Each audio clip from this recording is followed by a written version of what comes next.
Hello दोस्तों। स्वागत है आपका हमारी एप्लीकेशन पर ASD कॉमर्स। और आप बहुत विश्वास करके सब्सक्रिप्शन लेके अपना कोर्स ये वाला ज्वाइन कर रहे हो। और आप ये सोचकर हमारे इस एप्लीकेशन पर आए हो कि शायद ये सर आप हमें बहुत अच्छा पढ़ा देंगे, हमारा स्कोर कराने में हमारी बहुत हेल्प करेंगे। तो आपका ये डिसीजन बहुत ही बढ़िया डिसीजन है। क्यों? क्योंकि जो काम, जो चीज़ें जो आप सीखते हो अपने ट्यूशंस में जाते हो, और साल के 10,000, 15,000 या 20,000 जैसा जिसकी लोकेलिटी में ट्यूशन की फीस होगी, उतना पैसा जमा करके वो सीखते हो। उसमें आपको घर से जाना पड़ता है, आना पड़ता है, उसमें भी टाइम खराब होता है। और 20-25 हज़ार रुपये, 15,000 रुपये आप देते हो सब्जेक्ट के लिए, और तब जाके कहीं आप पेपर देते हो, फिर भी वो सेटिस्फेक्शन आपको नहीं मिल पाता। हम आपको इस एप्लीकेशन के, इस कोर्स के जरिए उस पूरी की पूरी फीस को एकदम मिनिमाइज कर दिया है। और अब आपने देख ही लिया होगा कोर्स ज्वाइन करते वक्त कि आपने कितनी मिनिमम से आपको 98 रुपये पर मंथ के हिसाब से ये कोर्स मिल गया है।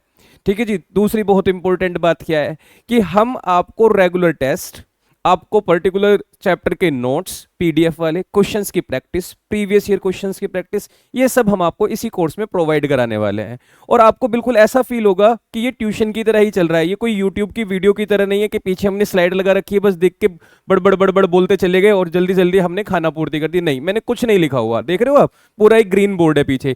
क्योंकि जो भी बातें लिखूंगा आपके सामने एज इट इज लिखनी शुरू करूंगा, धीरे धीरे मुद्दों पे चर्चा करेंगे। और बिल्कुल एक कोर्स ऐसे पर्टिकुलर डायरेक्शन में लेके चलेंगे कि आपको ऐसा फील होगा कि हाँ, मजा तो बहुत ज्यादा आ गया। बिल्कुल ऐसा फील ही नहीं हो रहा कि कोई यूट्यूब की एक वन शॉट वीडियो देखनी पड़ रही है, या कोई भी छोटा से छोटा टॉपिक भी सर ने मिस कर दिया है। एक एक बिंदु पे चर्चा करूंगा मैं आपसे।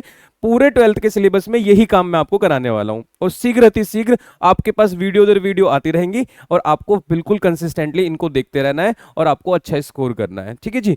तो हम अपना बिना समय खराब किए स्टार्ट करते हैं अपना आज का टॉपिक। टॉपिक का नाम रहेगा बच्चों पार्टनरशिप। जो कि आपने बुक परचेज की होंगी, तो जो CBSE बोर्ड वाले बच्चे हैं उनको तो 3 बुक मिली होंगी। उसमें जो पहली बुक है वॉल्यूम 1 जो है, ये पार्टनरशिप से रिलेटेड है। और इस पार्टनरशिप की जो वेटेज रहने वाली है बोर्ड एग्जाम में, वो 36 मार्क्स की रहने वाली है। तो 36 नंबर की आप लोग तैयारी करने वाले हो। आज की वीडियो जो पहली ही वीडियो है, मैं कोशिश करूंगा इसमें इंट्रोडक्शन दूं चैप्टर का। और पहली वीडियो है तो इसकी जो लेंथ है वो ज्यादा लंबी ना रहे, जिससे आपको भी बस एक इंट्रो मिल जाए आज, और थोड़ा सा आपको कंसेप्ट मिल जाए पहले चैप्टर का। इस 36 मार्क्स के क्वेश्चन के लिए बच्चों हम टोटल मिला के 7 चैप्टर्स पढ़ने वाले हैं।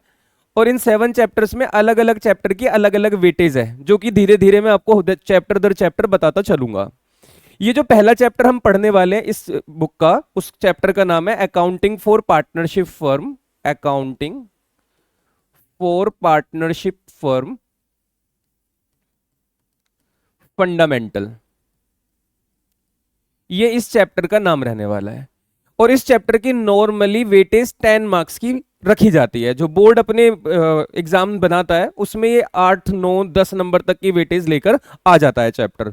तो आपको समझने में, आपको ये जानकर हैरानी नहीं होनी चाहिए कि इस चैप्टर की वेटेज या ये चैप्टर कितना इंपॉर्टेंट है। वैसे तो जो 80 में से 80 स्कोर करना चाहते हैं बच्चे, उनके लिए तो हर चैप्टर इंपॉर्टेंट होता है। वो उनको तो 1 नंबर का भी अगर कोई चैप्टर वेटेज रखता है तो उसको भी उनको पूरा डिटेल में ही पढ़ना होता है, क्योंकि उनको 80 स्कोर करना है। तो इसलिए आपके लिए बहुत इंपॉर्टेंट चैप्टर हो जाता है accounting for partnership firm fundamental. ठीक है जी। इस चैप्टर में बेसिकली आप क्या करने वाले हैं, तो हम आपको थोड़ा सा आइडिया देने स्टार्ट कर देते हैं कि इस चैप्टर में आप बेसिक पढ़ेंगे। फंडामेंटल का मतलब होता है बेसिक नॉलेज ऑफ पार्टनरशिप।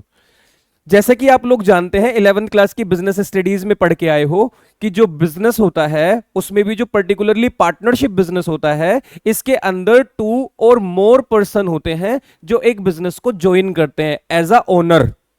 तो एक ओनर होने के नाते कम से कम कितने लोग होने चाहिए पार्टनरशिप फर्म में? 2, और 2 से ज्यादा भी हो सकते हैं, मोर। और मोर कितने? 50। तो यहीं से हमें एक और बात पता चल जाती है कि मैक्सिमम पार्टनर कितने होते हैं पार्टनरशिप फर्म में? 50 पार्टनर्स हो सकते हैं। ऐसा कहां लिखा हुआ है? क्योंकि मैं आपको 12th क्लास की तैयारी कराते कराते ही आपको ऐसा फील होगा कि हमारी CUET की प्रिपरेशन भी चल रही है, क्योंकि जब डिटेल में पढ़ते हैं तो MCQ की प्रिपरेशन भी हो रही होती है। और 12th के बाद जब आप अच्छे कॉलेज में जाने के लिए CUET का एग्जाम देंगे तो वहां पे सारे के सारे क्वेश्चन MCQ की फॉर्म में आएंगे। तो आता सारा सिलेबस 12th का ही है। तो आपके 12th के सिलेबस में मैं सारी बातें बताता चलूंगा, जिससे आपको बाद में एक्स्ट्रा एफर्ट ना डालने पड़े CUET की प्रिपरेशन के लिए। तो बात आती है कि ये जो मैक्सिमम पार्टनर्स लिखे हुए हैं 50, ये कहां लिखा हुआ है? तो बच्चों, आप जो एक्ट पढ़ रहे हो, जिसमें आप पार्टनरशिप के बारे में पढ़ रहे हो, वो पार्टनरशिप एक्ट 1932 है। आप जो इस चैप्टर को पढ़ोगे, अगले चैप्टर को पढ़ोगे, ये सारी बातें कहां लिखी हुई हैं? पार्टनरशिप एक्ट 1932 में लिखी हुई हैं। लेकिन मिनिमम पार्टनर तो 2 होंगे, ये तो पार्टनरशिप एक्ट ही बोलता है। लेकिन मैक्सिमम पार्टनर 50 होंगे, ऐसा पार्टनरशिप एक्ट 1932 नहीं बोलता। आपको नोट्स खुद भी बनाने हैं, हमारे बने हुए तो मिलेंगे ही, लेकिन जितने अच्छे आप खुद के नोट्स बना पाते हो समझ समझ के, उससे बेहतर कुछ नहीं है। एक मिनट बच्चों, में जरा देखो कोई टेक्निकल इशू तो नहीं आ रहा, वीडियो में कोई प्रॉब्लम तो नहीं है? नहीं है, ओके, कोई इशू नहीं है, सब बढ़िया चल रहा है। तो हम बता रहे थे आपको कि 1932 में मिनिमम पार्टनर तो हैं, लेकिन मैक्सिमम पार्टनर कितने होंगे ऐसा नहीं लिखा हुआ। तो ये मैक्सिमम पार्टनर कितने होंगे कहां लिखा हुआ है सर? पार्टनरशिप एक्ट 1932 के अलावा भी एक एक्ट है जिसको कंपनीज एक्ट 2013 बोला जाता है। ये कंपनीज एक्ट 2013 एम्पावर्ड करता है सेंट्रल गवर्नमेंट को कि मैक्सिमम पार्टनर आप डिसाइड करें, और उन्होंने डिसाइड कर दिया कि कितने होने चाहिए, 50 होने चाहिए। सेक्शन 464 करके एक सेक्शन बना हुआ है, उसमें ये बातें लिखी हुई हैं। बहुत बढ़िया।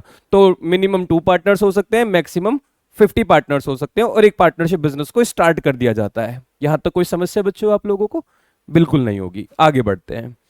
इसके बाद फिर हम बात करते हैं कि चलो जी ठीक है, 2 या 50 लोगों ने पार्टनरशिप को स्टार्ट कर दिया। तो पार्टनरशिप को करने के लिए आपको 2 ऑप्शन मिलते हैं। आप पार्टनरशिप को ओरल भी कर सकते हो, और आप पार्टनरशिप को रिटर्न में भी कर सकते हो। Choice is yours. आप ओरल करें या रिटर्न करें, कोई फर्क नहीं पड़ता, बस बिजनेस अच्छे से चलना चाहिए। जब आप रिटर्न में करते हो तो ये एक एग्रीमेंट होता है पार्टनर्स के बीच में, और एग्रीमेंट के लिए एक टर्मिनोलॉजी यूज की जाती है जिसको पार्टनरशिप डीड बोला जाता है। क्या बोला जाता है? Partnership deed. Very good. अब ये जो पार्टनरशिप डीड होती है ना, इसके अंदर सारी बातें लिख दी जाती हैं। कौन कितना पैसा लगाएगा, बिजनेस का नाम क्या होगा, कौन सा ऑफिस कहां पे होगा, किसको सैलरी मिलेगी, किसको कमीशन मिलेगी, ये सारी बातें जब इसके अंदर लिख दी जाती हैं तो हम इसको बोलते हैं कि ये पार्टनरशिप डीड के अंदर लिखे हुए कॉन्टेंट्स हैं। और पार्टनरशिप डीड में जो बात लिखी हुई है आप उसको डिनाई नहीं कर सकते। भविष्य में चाहे कुछ भी हो जाए, आपको इन्हीं चीजों को मानना पड़ेगा। आगे चल के आप अपने टर्म्स कंडीशंस बदल सकते हो, जिसको रिकॉन्स्टिट्यूशन बोला जाएगा, लेकिन जब तक उसको बदलोगे नहीं तब तक आपको इसको फॉलो करना पड़ेगा, क्योंकि सब बातें लिखी हुई हैं। तो बच्चों यहां पे डिस्प्यूट्स नहीं होते, यहां पे कोई लड़ाई झगड़ा नहीं है, किसी भी प्रकार का लड़ाई झगड़ा नहीं होता अगर पार्टनरशिप डीड रिटर्न में होती है। लेकिन अगर पार्टनरशिप डीड रिटर्न में नहीं, मतलब अगर पार्टनरशिप रिटर्न में नहीं है, अगर पार्टनरशिप को आपने ओरल किया है, तो इन फ्यूचर ऐसा हो सकता है कि आप लोगों के बीच में डिस्प्यूट्स हो जाएं। इतनी बात समझ में आती है आपको? डिस्प्यूट्स का मतलब होता है हमने सारी बातें को बोला था, हमने सारी बातों को लिखा नहीं था। आगे चल के ऐसा हो सकता है कि लोग बाग अपनी बोली हुई बात से पलट जाएं, और अगर लोग बाग बोली हुई बात से पलट जाएं तो इसका कोई सबूत ही नहीं है कि वो पलट गए हैं। मैं आज आपसे कहता हूं कि बच्चों मैं ये कर दूंगा, वो कर दूंगा, ऐसे करा दूंगा, ये तो मैं रिकॉर्ड में बोल रहा हूं। अगर ऐसा रिकॉर्डेड ना हो, आप और हम सामने सामने बैठे हो, और हम आपसे कहते हैं मैं ये करवा दूंगा, वो करवा दूंगा, ऐसे कर दूंगा, ऐसे कर दूंगा, और एक टाइम बाद आ गया तो मैंने तो ऐसा नहीं बोला, तो क्या उसका कोई प्रूफ है? नहीं है, जब तक आप उसको किसी तरीके से भी आपने रिकॉर्ड ना कर लिया हो मेरी बातों को। इस वजह से ओरल पार्टनरशिप जब होती थी तो उसमें डिस्प्यूट्स हो जाते थे, और जब ओरल पार्टनरशिप में डिस्प्यूट्स हो जाते थे तो उन डिस्प्यूट्स को रिजोल्व करने के लिए, डिस्प्यूट्स को खत्म करने के लिए कुछ प्रोविजंस बनाए गए। प्रोविजंस का मतलब होता है रूल्स बनाए गए कि लड़ाई झगड़े को खत्म किया जाए, उसके लिए क्या बनाए गए? रूल्स। रूल्स कहां बनाए गए? पार्टनरशिप एक्ट 1932 में ही बनाए गए। वो क्या रूल्स हैं? अगर पार्टनरशिप आप ओरल में करते हो तो क्या रूल होते हैं बच्चों, वो हम आपको लिख के बताते हैं। पहला रूल, ध्यान से सुनना। पहला रूल बनाया कि अगर आपकी लड़ाई होगी तो वो प्रॉफिट शेयरिंग को लेके हो सकती है। आप प्रॉफिट को बांटने को लेके लड़ सकते हैं कि किसको कितना प्रॉफिट मिलेगा। अगर आप ओरल पार्टनरशिप कर रहे हो तो प्रॉफिट इक्वली डिस्ट्रीब्यूट होगा, लड़ना मत। इक्वल इक्वल, 3 पार्टनर है तो तीनों में बराबर 1/3 1/3 1/3, 2 पार्टनर है तो आधा आधा, 4 पार्टनर है तो 1/4 1/4 1/4 1/4, इस तरीके से बटा करेगा। चाहे आपने बोला कुछ भी हो, ऐसा बोलो इसको सबसे ज्यादा, एक को उससे कम, एक को उससे कम, ऐसी बातें की, लेकिन उससे कोई फर्क नहीं पड़ता। हमेशा जब भी आप पार्टनरशिप डीड नहीं होगी, in the absence of partnership deed any dispute arise in the partnership, तो आपको क्या करना है? Profit would be share in equal ratio, ध्यान रखना होगा आपको। तो प्रॉफिट हमेशा कैसे बटेगा? इक्वल रेशियो में। उसके अलावा अगर partners interest on capital, capital का मतलब जो बिजनेस में ओनर्स ने पैसा लगाया उसके ऊपर ऐसा हो सकता है कि वो क्या इंटरेस्ट की डिमांड करते होंगे, क्या पता उनको मिलता भी हो, लेकिन अगर डिस्प्यूट हो गया ओरल पार्टनरशिप में तो कोई इंटरेस्ट ऑन कैपिटल अलाउ नहीं किया जाएगा। लेकिन बच्चों इंटरेस्ट ऑन कैपिटल दिया जाएगा अगर पार्टनरशिप डीड है और उसमें लिखा हुआ है। उसी तरीके से हो सकता है पार्टनर्स सैलरी और कमीशन भी लेते हो, जिसको सैलरी कमीशन को आप एक साथ मिला के क्या बोल सकते हो? रेम्यूनरेशन। रेम्यूनरेशन, रेम्यूनरेशन का मतलब होता है सैलरी या कमीशन अगर पार्टनर्स को मिलती हो, ऐसा उनके बीच में एग्रीमेंट हो, मतलब बोल के किया हो और वो ले भी रहे हो दे भी रहे हो, उससे कोई फर्क नहीं पड़ता। लेकिन अगर उनके बीच में डिस्प्यूट राइज हुआ तो आप किसी भी पार्टनर को सैलरी और कमीशन नहीं दोगे, क्योंकि हम कहेंगे जी हमें क्या पता तुम्हारे बीच में क्या चर्चा हुई थी, हमें क्या पता तुम लोगों ने कितनी सैलरी कितनी कमीशन की बात की थी। तो जब नहीं पता है, बोली हुई बात है, पलट सकते हैं, तो हम कहते हैं मत दो कुछ भी, एक बिजनेस में प्रॉफिट होने दो और उस प्रॉफिट को बस बराबर बराबर बांट दो और बेकार की चीजों में मत पड़ो। इतनी बात समझ में आ गई। उसके अलावा एक और पॉइंट होता है, पॉइंट नंबर 4, जिसको बोलते हैं interest on drawings. Interest on drawings, जैसे आपने बिजनेस को पैसे दिए वैसे ही आप बिजनेस से पर्सनल यूज के लिए पैसा निकालते भी हो, और जब आप बिजनेस से पर्सनल यूज के लिए पैसा निकालते हो तो बच्चों उस अमाउंट पे भी आपको फिर कोई इंटरेस्ट पे नहीं करना पड़ता, इसलिए इसके लिए लिखा जाता है नॉट चार्ज्ड। तो 4 रूल जो आपको याद हुए होंगे। पहला रूल, प्रॉफिट शेयरिंग इक्वल होगा, हमेशा प्रॉफिट बराबर डिस्ट्रीब्यूट होता है। इंटरेस्ट ऑन कैपिटल आपको नहीं देना, आपको किसी भी पार्टनर को सैलरी कमीशन नहीं देनी अगर ओरल पार्टनरशिप है, और आपको इंटरेस्ट ऑन ड्राइंग भी चार्ज नहीं करना, चाहे कोई भी पार्टनर है, किसी ने कितनी भी ड्राइंग ली हुई है।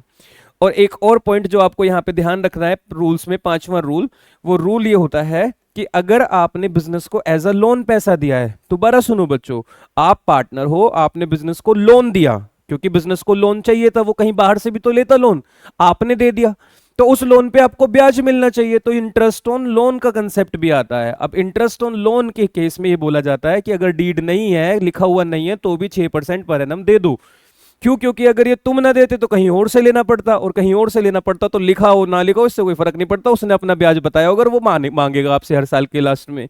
इसलिए ये बोला जाता है कि अगर पार्टनर लोन देता है तो उसको इंटरेस्ट भी मिलता है, चाहे लिखा है चाहे नहीं लिखा, चाहे डीड है चाहे डीड नहीं है, इससे कोई फर्क नहीं पड़ेगा, तो 6% देना ही पड़ेगा। इतनी बात समझ में आ गई? ओके। एक और बात जो मैं आपको यहां पे बताना चाहता हूं कि इंटरेस्ट ऑन लोन की तो बात हो गई, लेकिन एक चीज और है यहां पे जो कि डिसीजन से रिलेटेड है। ये आपको शायद दिखेगी लिखी हुई, कहीं नहीं दिखेगी। 2 तरीके के डिसीजन होते हैं बिजनेस के अंदर, एक माइनर डिसीजन होते हैं और एक मेजर डिसीजन होते हैं। माइनर डिसीजंस का मतलब होता है ऐसे डिसीजन जिसका इंपैक्ट बिजनेस के ऊपर उतना ज्यादा नहीं पड़ता अगर इसमें कुछ गड़बड़ भी हो जाए। मेजर डिसीजन ऐसे होते हैं जिसका इंपैक्ट पूरे बिजनेस पे पड़ता है, वो बड़े निर्णय होते हैं। तो जो माइनर डिसीजन होते हैं बिजनेस के अंदर वो मेजॉरिटी में लिए जाते हैं। मेजॉरिटी में क्यों बोल रहा हूं बच्चों कि अगर 4 लोग हैं पार्टनरशिप फर्म में, 3 लोग कह रहे हैं कि सामान खरीद लो, एक 2 बिजनेस है, एक बिजनेस है, 2 दुकानें हैं, सेम सामान मिलता है दोनों दुकान पे। अब 3 पार्टनर कह रहे हैं कि इस दुकान से सामान खरीद लो, कोई ए दुकान है, और एक पार्टनर कह रहा है बी दुकान से सामान खरीद लो। तो सामान ही तो खरीदना है, एक ही तो सामान, तो जहां से 3 लोग कह रहे हैं वहां से खरीद लिया जाएगा, कोई फर्क नहीं पड़ता इस चीज से, सामान ही तो खरीदना था। लेकिन 4 पार्टनर हैं, एक नए पार्टनर को बिजनेस में ज्वाइन कराना है। भाई साहब कोई नया पार्टनर आएगा तो सब पे इंपैक्ट पड़ता है उसका, क्योंकि प्रॉफिट में हिस्सा ले लेता है नया वाला पार्टनर आके, तो सभी की रजामंदी जरूरी है। तो जब मेजोरिटी में करना होता है तो वो माइनर डिसीजंस होते हैं, और जब सबकी रजामंदी से होता है तो उसको बोलते हैं फुली कंसेंट, सबकी सहमति जरूरी होती है, वो मेजर डिसीजंस होते हैं। ये बिजनेस में ही होता है। एक और पॉइंट जो कि आपको थियरी के लिए पता होना चाहिए, वैसे सैलरी और कमीशन, सर बिजनेस में ओनर को सैलरी कमीशन मिलते हैं, हमें तो सुनने में समझ में नहीं आ रही ये बात। हमें एक बात तो समझ में आती है कि ओनर है तो प्रॉफिट मिलेगा, इक्वल मिले या जैसे भी मिले, ये तो समझ में आती है बात। लेकिन ओनर को सैलरी कमीशन, तो बच्चे हमारे बिजनेस के अंदर एक म्यूचुअल एजेंसी का भी कंसेप्ट है। म्यूचुअल एजेंसी ये कहती है कि एक बिजनेसमैन अपने बिजनेस में प्रिंसिपल भी होता है एज वेल एज वो बिजनेस के अंदर एजेंट भी होता है। वो जरूरत पड़ने पे पॉलिसीज मेकिंग करता है, वो जरूरत पड़ने पे डिसीजन मेकिंग करता है, लेकिन जरूरत पड़ने पे वो सामान को बेचता भी है, कमीशन के बेसिस पे भी काम करता है, सेल को प्रमोट कराने का भी काम करता है, वो नंबर ऑफ काम करता रहता है बिजनेस के अंदर।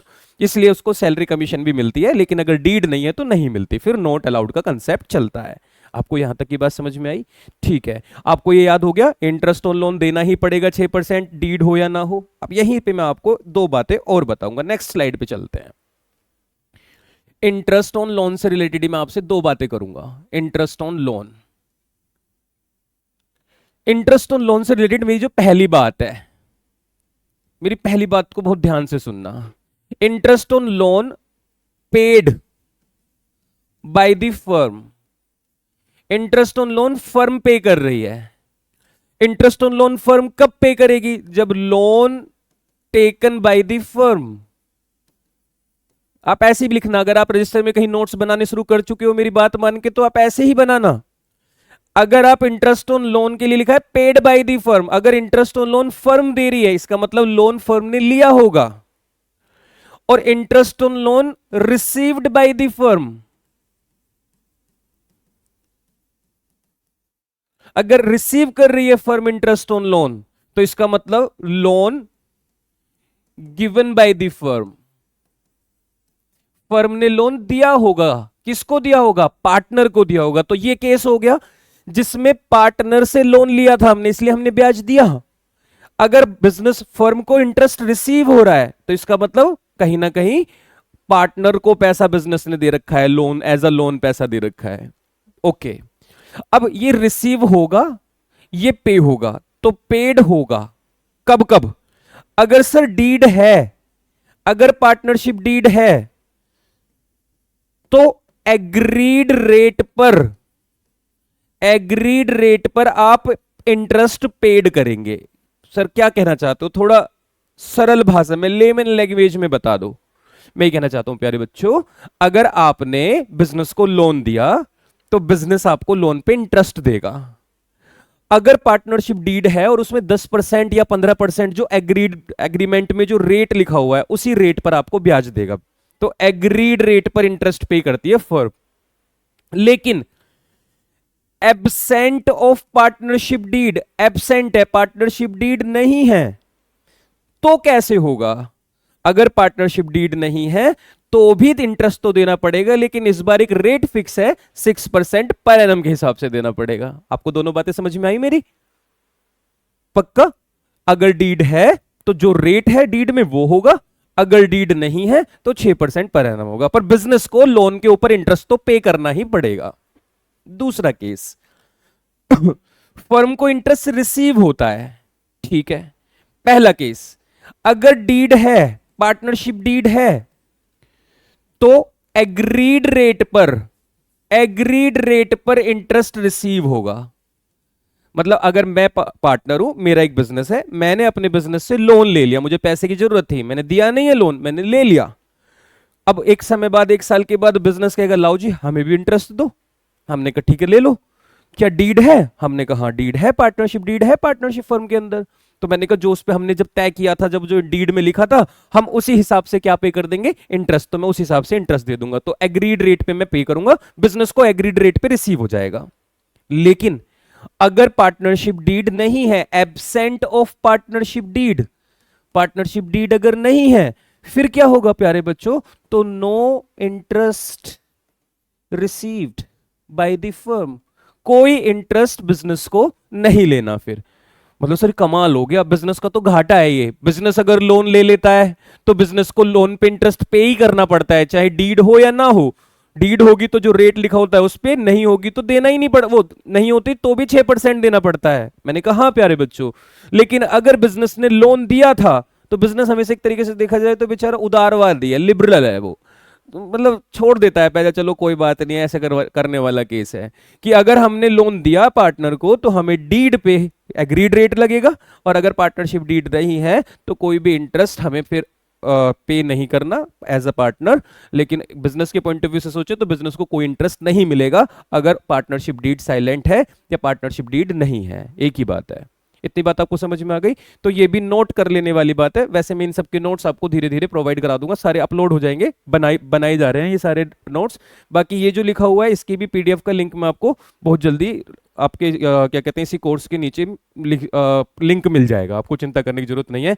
सब कुछ आपको बिल्कुल आराम से प्रोवाइड करा दिया जाएगा। यहां तक कि सभी को बात समझ में आई? यहां तक किसी बच्चे को कोई समस्या अगर है तो बोलो। छोटा सा टॉपिक था जो कि मैंने आपको थोड़ा सा डिस्कस कर लिया, आपको थोड़ा सा एक तरीके से इंट्रो भी मिल गया होगा कि हाँ आप बिल्कुल सही जगह पढ़ने आए हो। और अब आपको बहुत अच्छे अच्छे वीडियोस के थ्रू मैं ऐसे ही सारे कोर्स को खत्म कराता चलूंगा। ये हमने आपको थोड़ा सा बताया था कि किस तरीके से ओरल पार्टनरशिप होने पर रूल एप्लीकेबल होते हैं, डिस्प्यूट होने पर। अगर एग्रीमेंट होता है तो डिस्प्यूट नहीं होता, क्योंकि सारी चीजें लिखे हुए के अनुसार करनी पड़ती हैं।